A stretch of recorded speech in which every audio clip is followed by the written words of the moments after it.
I was always very obsessed with clothes when I was very small, and when I was a teenager, I suppose I had like tons of different fashion magazines, but I used to scour all the second-hand shops and hitch around the place to find like all the little small vintage stores, and I loved the kind of story behind clothes. I liked the idea that people had their Sunday best and, you know, clothes for different occasions.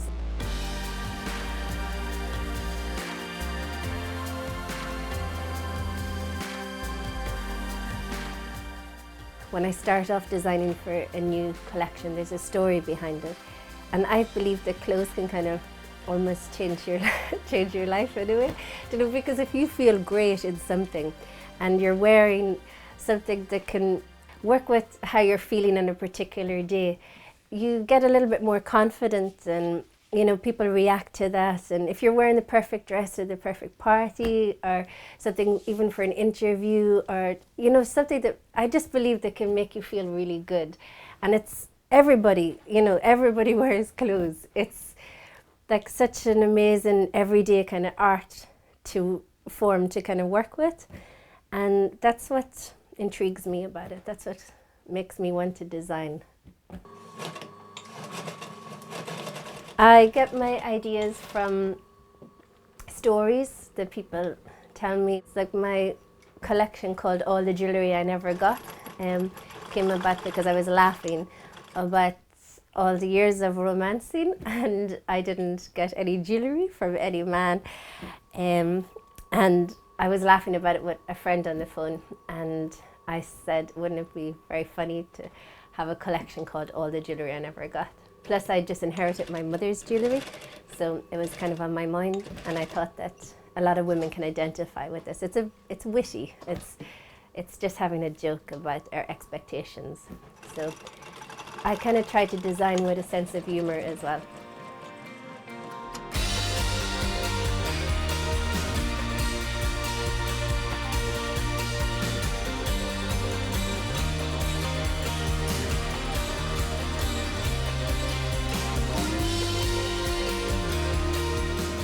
Spring Summer 2012 is called All the Jewellery I Never Got. This season I introduced a new type of fabric, which is a new technology. It's all made from the pulp of a tree for certain pieces, so it's organic, and it means that you can put the pieces, they feel very like silk, but you can put them in the machine and they come out. So it's interesting to start working with these new developments. I used silk for a lot of the pieces. Again, very focused on print, so a lot of hand drawing, and then the fabric is printed, so it's completely unique to the Natalie B. Coleman label. We've used Irish linen as well and coated it with a special treatment, so there's some very smart jackets and cute little shorts.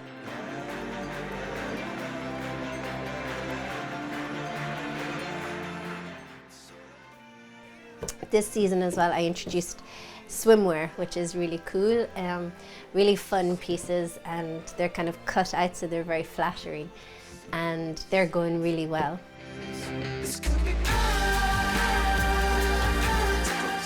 The label Natalie B. Coleman has been working now for just over a year, and we showcased the Spring Summer 2012 collection at New York Fashion Week, which we had an amazing response to, so that was very exciting.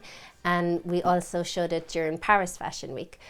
So from that, we're now selling in 15 countries worldwide, and it's getting bigger all the time, so we're really excited about the future of the label. No, Natalie, here's the butterfly you asked me for. After leaving London, when I came back to Carrick to set up my label, one of my ambitions was to work with Carrick lace and, you know, use the very traditional aspects of it and bring it into fashion into my label. So I've just finished a project with Martha Hughes, who's a master of lace, and we're hoping to maybe do some projects again in the future.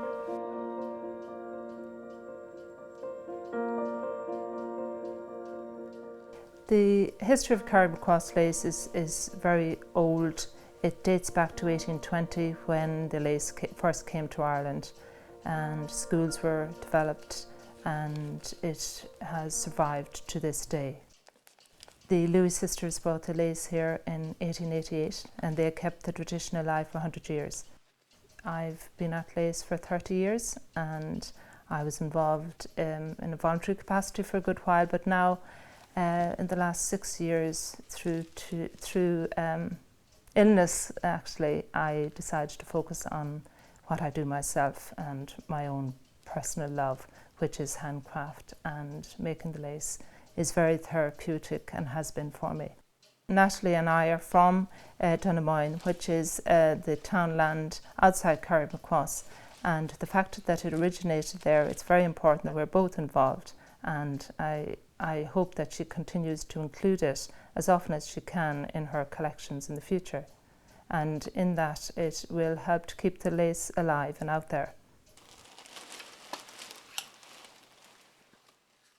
This is almost like an ideas kind of studio, so I do all my designing here and the pattern cutting and then the samples, and I've started working, because the business is growing so quickly, I've started getting production done with a factory over in Portugal. So really my dream hopefully is to kind of expand this working space and have homegrown kind of, you know, people from my hometown employed here, especially now because of the economic state of the country, how important it is to bring talent and industry home and to localize it. Like, that's where I feel quite strongly about that, because we do export so much, and you know, it is important to show in places like New York and Paris and London, but you know, we can still have industry centered here. You know, we need to kind of think a little bit more outside of where we have been thinking, because we don't get a lot of, you know, financial help from the government like they do in London, say with the British Fashion Council. So, you know, we have got maybe funding from local areas, and we might have to work creatively a lot harder to think of ways to make it, you know, a growth or a movement start, but it's possible, and I'd like to be a part of that.